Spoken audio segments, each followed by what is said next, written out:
Collateral security and the Federal Reserve discount window, where the real payment happens.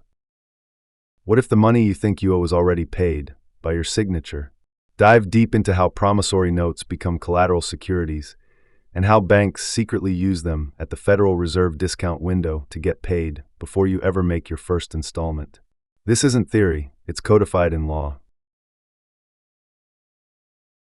Every major lending institution in the United States operates under the purview of the Federal Reserve, which offers an under-discussed but crucial facility, the Federal Reserve discount window.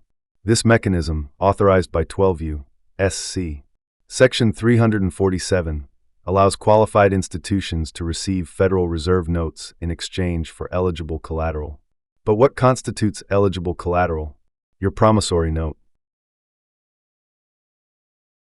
When you sign a mortgage or car loan, you create a negotiable instrument, which is then delivered to the bank. The bank, rather than lending you pre-existing funds, takes your signed note, presents it at the discount window as collateral security, and receives the full value of the loan in Federal Reserve notes instantly.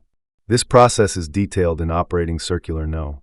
10, OC 10, which governs discount window transactions and sets the legal basis for how collateral is pledged, delivered, and monetized. The result: the loan was prepaid before you made a single monthly payment. Your signature funded the transaction, and the bank never risked its own capital.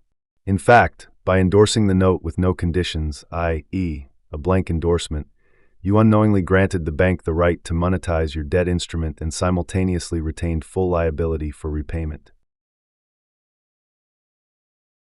What the public doesn't realize is that monetization equals discharge.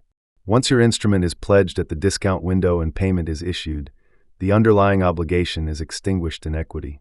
However, banks treat it as ongoing because you didn't assert your rights. And because most people never endorse their instruments without recourse or submit a claim of ownership, they remain the liable party for an instrument that's already been converted into cash.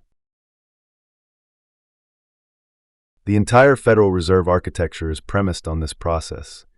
The monetization of private promises to pay, pledged as collateral, then immediately replaced with public currency. It is payment in substance, but not in form. Footnote: this section reveals how banks use signed notes as collateral at the Federal Reserve discount window, converting consumer promises into institutional profit before repayment even begins.